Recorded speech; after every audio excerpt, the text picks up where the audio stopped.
ओम शनिश्चराय नमः। आप सबको मेरा प्यार भरा राधे राधे। आपका दिन मंगलमय हो। चलिए प्रवेश करते हैं शनिदेव की कथा में।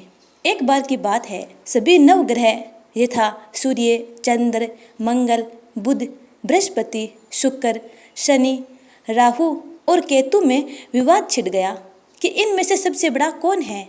सभी आपस में लड़ने लगे और कोई निर्णय न होने पर देवराज इंद्र के पास निर्णय कराने पहुँचे। इंद्रदेव घबरा गए और उन्होंने निर्णय करने में अपनी असमर्थता जताई, परंतु उन्होंने कहा कि इस समय पृथ्वी पर राजा विक्रमादित्य है, जो कि अति न्यायप्रिय है। वे ही इसका निर्णय कर सकते हैं। सभी ग्रह एक साथ राजा विक्रमादित्य के पास पहुँचे और अपना विवाद बताया, साथ ही निर्णय के लिए कहा। राजा विक्रमादित्य इस समस्या से चिंतित थे, क्योंकि वे जानते थे कि जिस किसी को भी छोटा बताया वही क्रोधित हो उठेगा। तब राजा को एक उपाय सूझा। उन्होंने स्वर्ण, रजत, कांस्य, पीतल, सीसा, रांगा, जस्ता, अभ्रक और लोहे से 9 सिंहासन बनवाए और उन्हें इसी क्रम से रख दिया। फिर उन सब से निवेदन किया कि आप सभी अपने अपने सिंहासन पर स्थान ग्रहण करें। जो भी अंतिम सिंहासन पर बैठेंगे वही सबसे छोटे होंगे। इसके अनुसार लोहा सिंहासन सबसे बाद में होने के कारण शनिदेव सबसे बाद में बैठे, तो वे ही सबसे छोटे कहलाए। शनिदेव को लगा कि राजा ने ऐसा जानबूझकर किया है और वे गुस्से में राजा से बोले, राजा तू मुझे नहीं जानता। सूर्य एक राशि में 1 महीना, चंद्रमा 2.25 महीना 2 दिन, मंगल 1.5 महीना, बृहस्पति 13 महीने, वह बुध और शुक्र 1-1 महीने विचरण करते हैं, लेकिन मैं 2.5 से 7.5 साल तक रहता हूँ। बड़े बड़ों का मैंने विनाश किया है। श्री राम की 7.5 आई तो उन्हें वनवास हो गया।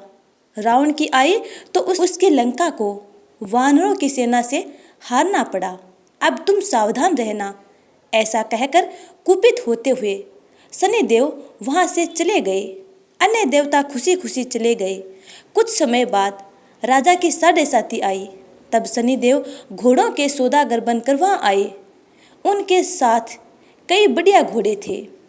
राजा ने यह समाचार सुन अपने अश्वपाल को अच्छे घोड़े खरीदने की आज्ञा दी। उसने कई अच्छे घोड़े खरीदे व एक सर्वोत्तम घोड़े को राजा को सवारी हेतु दिया।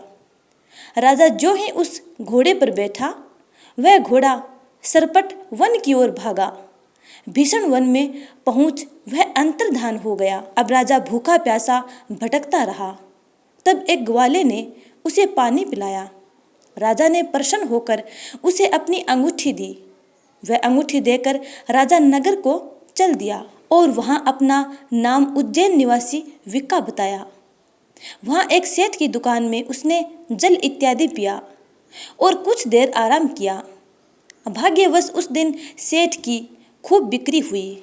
सेठ उसे खाना इत्यादि करा के खुश होकर अपने साथ घर ले गया। वहाँ उसने एक खूंटी पर देखा कि एक हार टंगा है, जिसे खूंटी निगल रही है। थोड़ी देर में पूरा हार गायब था।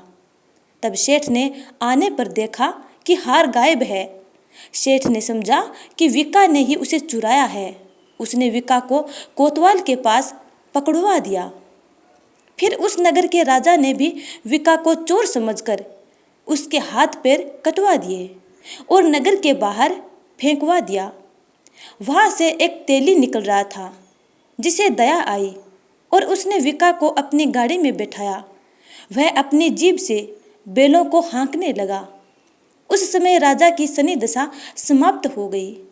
वर्षा ऋतु आने पर राजा मल्हार गाने लगा। राजा जिस नगर में था, वहाँ की राजकुमारी मन भावनी को उसका गाना इतना पसंद आया कि उसने मन ही मन प्रण कर लिया कि वह उस राग गाने वाले से ही विवाह करेंगी। राजकुमारी ने दासी को राग गाने वाले को ढूंढने भेजा। दासी ने बताया कि वह एक चौरंगिया यानी अपाहिज है, परंतु राजकुमारी ना मानी। अगले ही दिन से उठते ही वह अनशन पर बैठ गई कि विवाह करेगी तो उसी से करेगी। बहुत समझाने पर भी जब राजकुमारी नहीं मानी, तो राजा ने उस तेली को बुलावा भेजा और विवाह की तैयारी को कहा। फिर उसका विवाह राजकुमारी से हो गया। तब एक दिन सोते हुए सपन में शनिदेव ने राजा से कहा, राजन, देखा तुमने मुझे छोटा बताकर कितना दुख झेला है।